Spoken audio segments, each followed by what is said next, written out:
The bookkeeper's son, who became the richest human in history, controlled 90% of America's oil, was called the most hated man in America, faced assassination attempts and government attacks, then gave away $500 million and died beloved at age 97. On September 29, 1916, John D. Rockefeller became the world's first billionaire, not just a billionaire in the sense that we understand it today, where there are thousands of billionaires and being a billionaire means you're rich but not necessarily historically significant,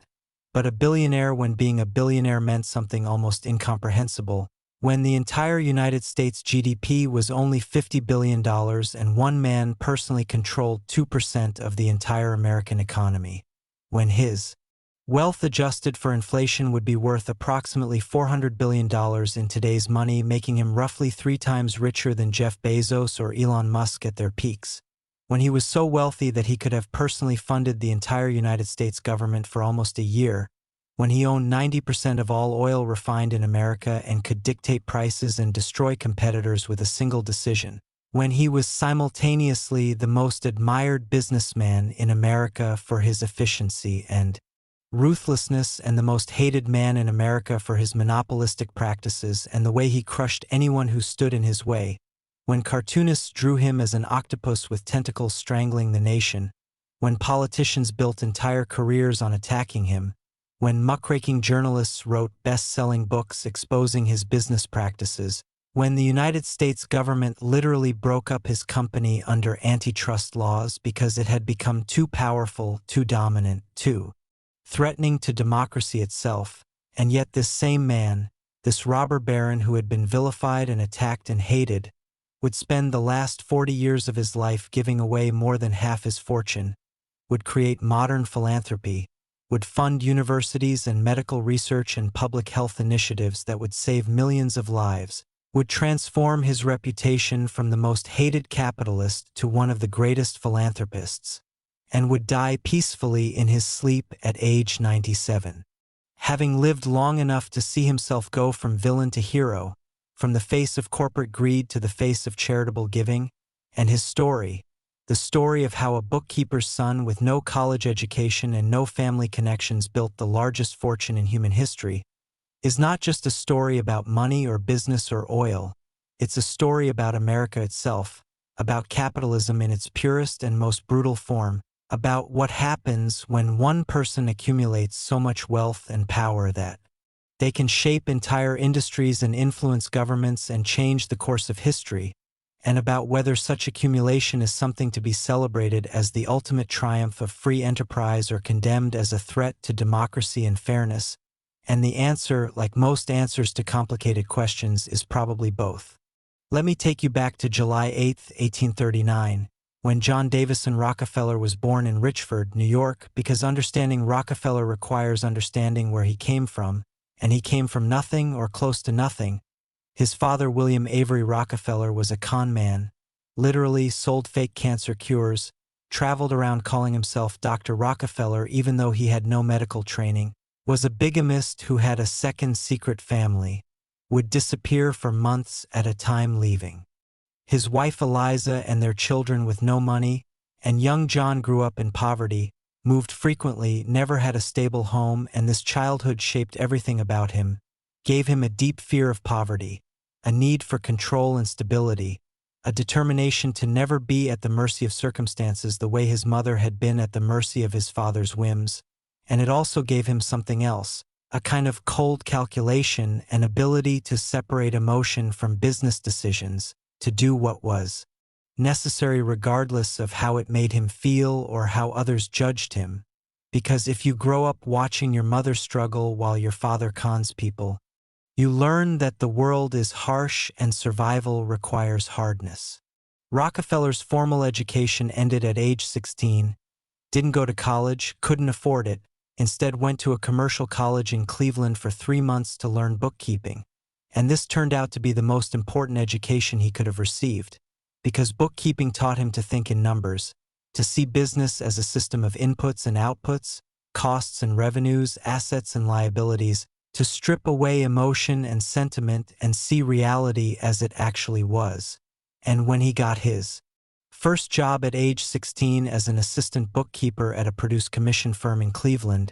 making $4 a week. He was exceptional at it, obsessed over the books, made sure every penny was accounted for, and he learned something crucial about business, which is that most businesses fail not because they have bad products or bad ideas, but because they have bad accounting. They don't know their real costs, don't understand their margins, make decisions based on feelings instead of numbers. And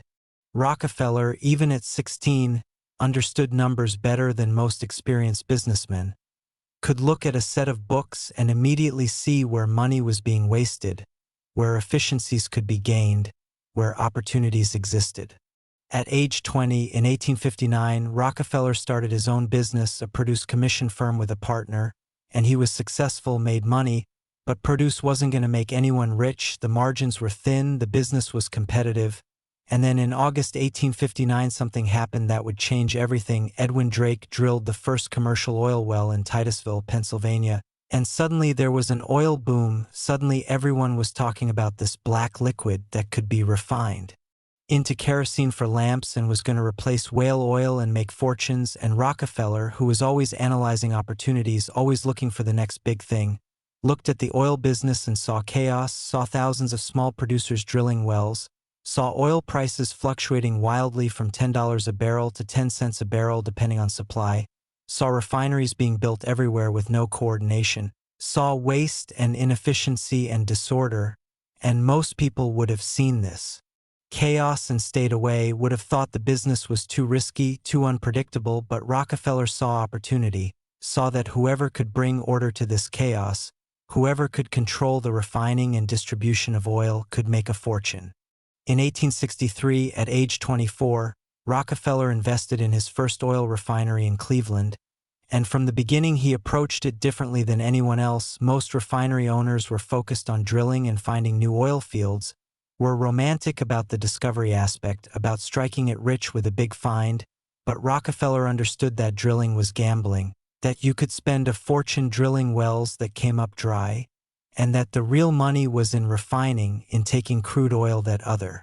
people had drilled and converting it into useful products. And he was obsessed with efficiency, obsessed with reducing costs, obsessed with getting better prices from suppliers, and he achieved this through vertical integration. Didn't just refine oil but bought the barrel-making companies that supplied barrels, bought timberland to supply wood,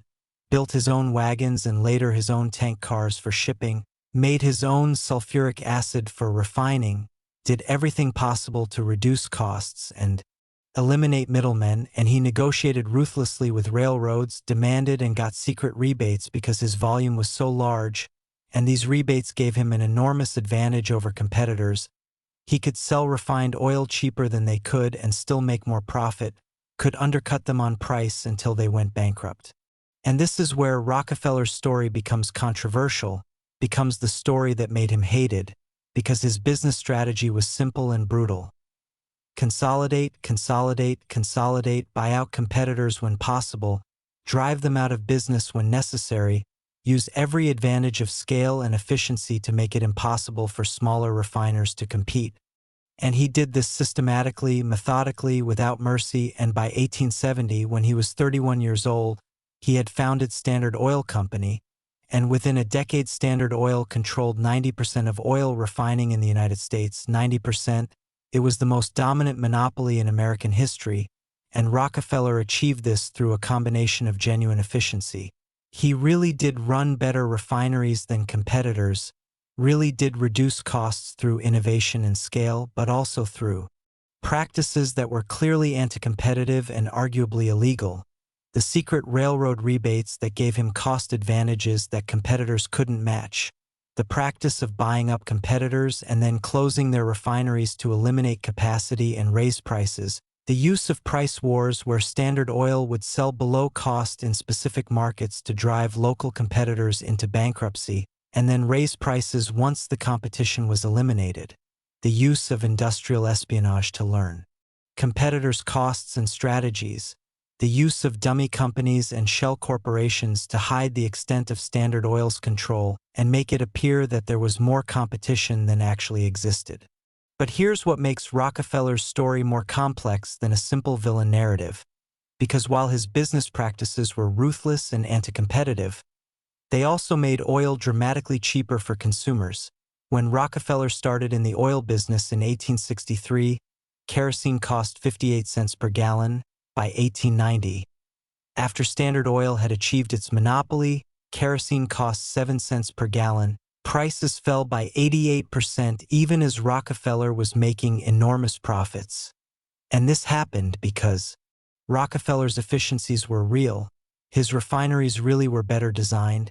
his logistics really were more sophisticated, his quality control really was superior, he eliminated waste at every stage of production,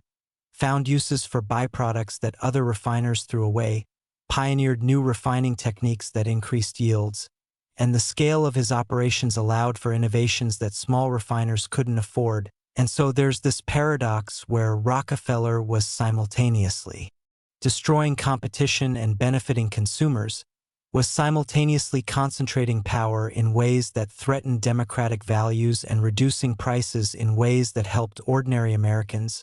And this paradox, this tension between the economic benefits of monopoly and the political dangers of concentrated power, would eventually lead to Standard Oil's breakup, but would also leave Americans confused about whether Rockefeller was a hero or a villain. The public attacks on Rockefeller began in earnest in the 1880s and 1890s, as journalists and politicians began investigating and exposing Standard Oil's practices. The most famous was Ida Tarbell's The History of the Standard Oil Company, published in 1904, a devastating investigation that documented in detail all of Standard Oil's anti-competitive practices, the secret deals with railroads, the systematic destruction of competitors, the use of industrial espionage, and Tarbell had personal reasons to hate Rockefeller. Her father had been an independent oil producer driven out of business by Standard Oil, so her reporting was motivated by revenge as much as by journalism. But her facts were accurate, her documentation was thorough, and her book became a sensation, sold hundreds of thousands of copies, turned public opinion decisively against Rockefeller, and contributed to the political pressure that would eventually lead to Standard Oil's dissolution, and Rockefeller hated this. Attention, hated being in the public eye, was naturally private and reserved, believed that his business was nobody's business but his own, and he largely refused to defend himself, refused to engage with critics, which only made him seem more sinister, more like he was hiding something terrible. The breaking point came in 1911, when the United States Supreme Court, in a unanimous decision, ruled that Standard Oil violated the Sherman Antitrust Act, that it was an illegal monopoly that had used anti-competitive practices to dominate the oil industry, and ordered that Standard Oil be broken up into 34 separate companies. And this was presented as a great victory for the government, for democracy, for the principle that no company should be allowed to become so dominant that it threatens competition, and Rockefeller officially lost control of the empire he had spent his life building. Except here's the ironic twist. The breakup made Rockefeller even richer because he owned stock in Standard Oil, and when Standard Oil was broken up into 34 companies, he owned stock in all 34 of those companies, and those companies, no longer constrained by being part of one massive corporation, thrived, competed with each other, expanded, and their stock prices soared, and Rockefeller's wealth, which was already enormous, increased by another 50% in the years after the breakup. So the government's attempt to punish him for monopolistic practices ended up making him the richest person in history, which is perhaps the ultimate proof of either Rockefeller's genius or the government's incompetence, or maybe both. But by 1911, Rockefeller had already largely retired from active management of Standard Oil, had stepped back in the 1890s to focus on philanthropy, and this is where his story takes its most interesting turn, because Rockefeller didn't just give away money randomly or donate to causes that made him feel good. He approached philanthropy with the same systematic thinking he had applied to oil refining. He wanted to solve problems at their root causes, wanted to create institutions that would continue doing good work long after his death, wanted to maximize the impact of every dollar donated, and he hired advisors, most notably Frederick Gates, to help him think through how to give away money effectively, and together they pioneered what would become modern scientific philanthropy, and the scale of Rockefeller's giving was unprecedented. By the time of his death, he had given away over $540 million,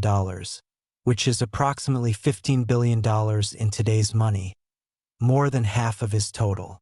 wealth, and this money created institutions that still exist today and still benefit millions of people. He founded the University of Chicago in 1890, providing the initial funding and continuing support that transformed it into one of the world's great research universities. He created the Rockefeller Institute for Medical Research in 1901, which became Rockefeller University and where scientists discovered blood types and developed vaccines and made breakthrough after breakthrough in understanding disease. He established the General Education Board in 1903, which funded schools across the American South, particularly schools for African Americans at a time when such schools received almost no public funding. He created the Rockefeller Foundation in 1913 with a mission to promote the well-being of humanity throughout the world, and this foundation funded everything from hookworm eradication in the South to the development of a yellow fever vaccine to the Green Revolution in agriculture that increased crop yields and prevented mass starvation, and it's impossible to calculate how many lives were saved or improved by these initiatives, but the number is certainly in the tens of millions, and possibly hundreds of millions when you count the long-term effects of medical research and agricultural improvements and educational opportunities. And this raises fascinating questions about Rockefeller's motivations, about whether his philanthropy was genuine charity or whether it was an attempt to buy redemption, to rehabilitate a reputation destroyed by years of being portrayed as a robber baron. And the answer is probably both. Probably he genuinely wanted to do good in the world. Probably he was motivated by religious faith. He was a devout Baptist who believed that wealth was a gift from God that came with obligations, who tithed. Throughout his life, even when he was poor, probably he also wanted to be remembered as a benefactor rather than as a monopolist, wanted his grandchildren to inherit a good name rather than a tainted one, and probably all of these motivations existed simultaneously in his mind, and maybe that's okay. Maybe it doesn't matter whether philanthropy is motivated by pure altruism or by a desire for reputation as long as the outcomes are good, as long as people benefit, and there's something almost admirable about Rockefeller's honesty in treating philanthropy as seriously as he treated business, in applying the same analytical rigor to giving away money that he had applied to making money, in refusing to just throw money at problems and instead insisting on measuring results and funding what worked and defunding what didn't. The personal Rockefeller, the man behind the robber baron image, was actually quite different from his public reputation. He was shy and reserved, didn't drink or smoke, was faithful to his wife Laura Spelman Rockefeller for their entire 51-year marriage, was deeply religious and attended church every Sunday and taught Sunday school, was frugal in his personal life even when he was worth hundreds of millions of dollars, wore the same suits for years, ate simple food, lived in a nice but not ostentatious house. His only real luxury was his estate in Westchester County called Kykuit, which was admittedly quite grand but nothing like the palaces that other wealthy men of his era built. And he was devoted to his family, especially to his only son John D. Rockefeller Jr., who he raised with strict discipline and strong values, making him work for his allowance and teaching him that wealth was a responsibility, not a privilege, and this emphasis on responsibility and stewardship would continue through subsequent generations of Rockefellers. His grandchildren and great-grandchildren would go into public service and philanthropy rather than pure business, would see themselves as having obligations to society because of their wealth, and this dynastic sense of responsibility is part of Rockefeller's legacy. He created not just wealth but a philosophy of wealth. The contradictions in Rockefeller's character and legacy are what make him endlessly fascinating. He was simultaneously the ultimate capitalist who believed in competition and free markets and the ultimate monopolist who destroyed competition and dominated markets. He was a devout Christian who believed in charity and helping others and a ruthless businessman who drove competitors into bankruptcy without remorse. He lowered prices for consumers while crushing anyone who challenged his dominance. He gave away $500 million while fighting to avoid paying his fair share of taxes. He created institutions that saved millions of lives while running a company that politicians argued was a threat to democracy. And trying to reconcile these contradictions, trying to decide whether on balance Rockefeller was good or bad for America, is impossible because the answer depends entirely on what you value. If you value economic efficiency and innovation and the dramatic reduction in oil prices that benefited millions of consumers, then Rockefeller was a hero who revolutionized an industry and made modern life possible. If you value competition and democratic accountability and the principle that no person should have the power that Rockefeller wielded, then he was a threat who accumulated dangerous amounts of power and had to be broken up by the government. And if you value philanthropy and medical research and education, then he was a savior whose donations created institutions that continue doing good work more than a century after his death. The business lessons from Rockefeller's career are still studied today: his emphasis on cost control and efficiency, his understanding that controlling the infrastructure and distribution of an industry can be more valuable than controlling the production, his vertical integration strategies, his recognition that scale creates advantages that competitors can't match, his systematic approach to consolidation. These strategies have been copied by countless entrepreneurs and companies. Amazon's dominance of e-commerce and logistics looks a lot like Standard Oil's dominance of oil refining and distribution. Google's control of search and advertising looks a lot like Standard Oil's control of kerosene distribution. Facebook's acquisition strategy of buying potential competitors looks a lot like Rockefeller's strategy of buying refineries. And the antitrust debates we're having today about big tech companies are essentially the same debates we had about Standard Oil a century ago. The question of whether size and efficiency and the benefits they bring to consumers justify the concentration of power and the elimination of competition, and we still haven't resolved this question, still don't have a clear answer about where to draw the line between healthy business success and dangerous monopoly power. The transformation of Rockefeller's reputation during his lifetime is itself remarkable. In 1900, he was probably the most hated man in America, was burned in effigy, was attacked in political speeches and newspaper editorials, received death threats, had assassination attempts. One man tried to shoot him but missed. Public opinion was so negative that Rockefeller hired America's first public relations consultant, Ivy Lee, to try to improve his image, and Lee convinced Rockefeller to be more visible, to interact with ordinary people, to hand out dimes to children he met on the street, which became a famous habit and a symbol of his generosity. And slowly, gradually, as Rockefeller aged and as his philanthropic work became more visible, and as the companies that had been broken off from Standard Oil thrived and provided good jobs, and as he lived long enough for the worst of the robber baron era to fade into history, public opinion shifted. And by the 1920s and 1930s, Rockefeller was increasingly seen as a wise elder statesman, a philanthropist,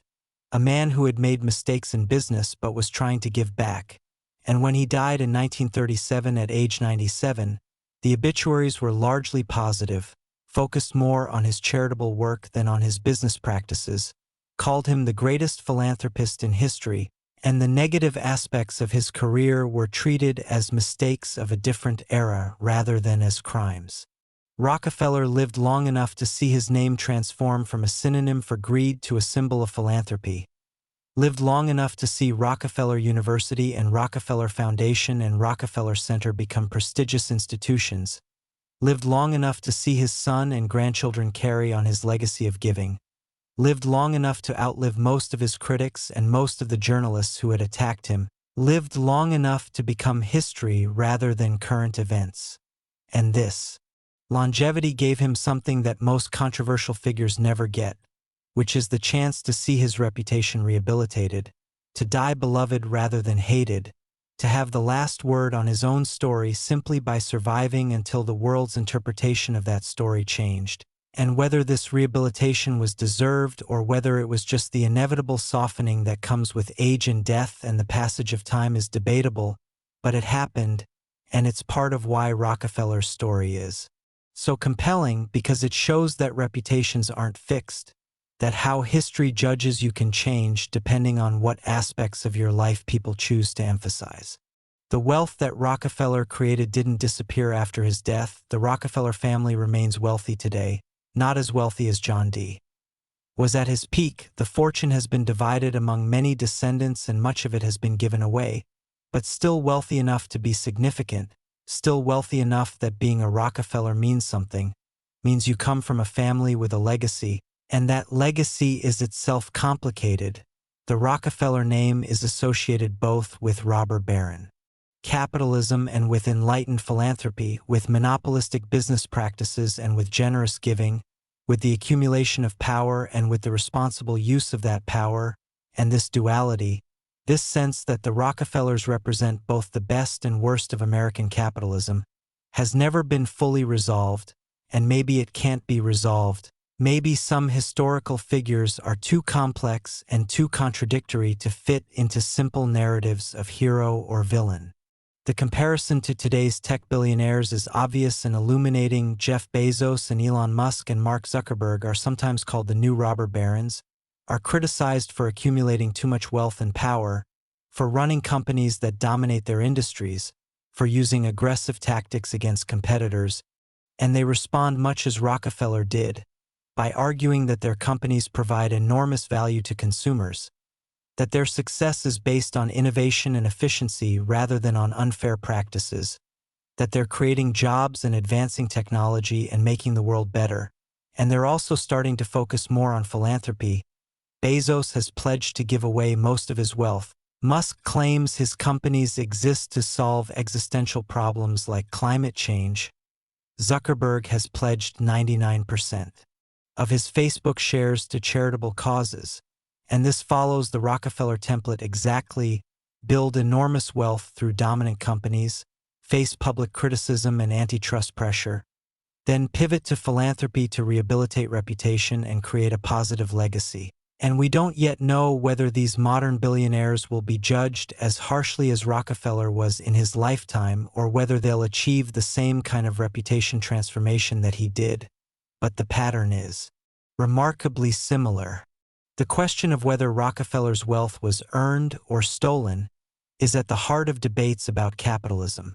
Those who admire Rockefeller argue that he earned every penny through superior business acumen, through working harder and thinking more clearly than competitors, through innovation and efficiency and rational decision-making, that nobody forced anyone to sell their refinery to Standard Oil, that competitors who couldn't match his efficiency deserved to go out of business, that wealth creation is the natural result of creating value for consumers, and that Rockefeller created enormous value by making oil cheap and reliable. Those who criticize Rockefeller argue that his wealth was based on unfair advantages, on secret deals and anti-competitive practices and the systematic destruction of competition, that calling his tactics business acumen is like calling a bank robbery financial creativity, that even if consumers benefited from lower prices, the concentration of power that resulted was dangerous and anti-democratic, that wealth at this scale isn't earned by one person's labor but extracted from the labor of thousands of workers and the elimination of thousands of competitors. And both of these perspectives contain truth. Rockefeller really was smarter and more efficient than his competitors, and he really did use practices that were unfair and anti-competitive, and the wealth he accumulated was both a reward for genuine value creation and a result of power imbalances and market manipulation. The final years of Rockefeller's life were spent in peaceful retirement. He played golf almost every day, maintained his routine of church attendance, spent time with his grandchildren, watched his philanthropic institutions flourish, and presumably reflected on his remarkable life, on the journey from poverty to wealth beyond measure, on the transformation from hated monopolist to beloved philanthropist, on the empire he had built and the empire that had been broken up and the new empires that had emerged from that breakup, and what he thought about it all, whether he had regrets about his business practices or whether he believed he had done everything right. Whether he felt his philanthropy had redeemed him or whether he felt there was nothing to redeem, we can only speculate because Rockefeller was never particularly introspective in public, never wrote a confessional memoir, never apologized for his business tactics. His autobiography is remarkably bland and focused on practical matters rather than emotional or moral questions, and this lack of introspection, this refusal to publicly wrestle with the ethical dimensions of his life, is itself revealing, suggests a man who had decided early on that business was business and sentiment was irrelevant, who had made peace with his choices whatever anyone else thought of them. When Rockefeller died on May 23, 1937, he was 97 years old, had lived longer than almost anyone of his generation, had outlived all his original business partners and most of his critics, had survived long enough to see the world change completely, to see oil go from a luxury used for lighting to the fuel that powered automobiles and airplanes and modern civilization, to see the companies that had been broken off from Standard Oil become titans in their own right, ExxonMobil and Chevron and Marathon, to see his philanthropic institutions become world-renowned, to see his name transform from a symbol of greed to a symbol of legacy. And when the news of his death spread, the reactions were mixed but mostly respectful. The newspapers ran long obituaries detailing his business achievements and his philanthropic giving. Politicians gave speeches praising his contributions to American industry and education and medicine. Critics noted his monopolistic practices but generally in a historical context rather than with contemporary anger, and the general consensus was that whatever his flaws, he had been a giant, had shaped American capitalism, had demonstrated both its potential and its dangers, had created wealth on a scale never before seen, and had given away that wealth in ways that benefited millions, and that this complicated legacy was his final gift to history, a case study in what one person can achieve when given talent and opportunity and ruthlessness, a question that each generation must answer for itself. Was John D. Rockefeller a great American or a cautionary tale? And the answer, now as then, is that he was both, and that's what makes his story immortal, what makes it relevant more than a century after his death, what makes it worth telling and retelling, because in understanding Rockefeller we understand something fundamental about capitalism and wealth and power and philanthropy and the American dream and the American nightmare. We understand that the same system that allows for the creation of enormous wealth also allows for the concentration of enormous power, that the same ambition that drives innovation also drives exploitation, that the same person can be both admirable and despicable, both a creator and a destroyer, both a benefactor and a baron, and that these contradictions aren't problems to be solved but realities to be acknowledged, that this is what it means to live in a capitalist democracy, to accept the tensions and the trade-offs and the eternal question of where to draw lines that will always be contested. And John D. Rockefeller, the man who became richer than nations, stands forever at the center of these questions, the ultimate example of what capitalism can create and what it can destroy, and we're still arguing about him, still trying to decide if we should celebrate him or condemn him, and we probably always will be, and maybe that's exactly as it should be.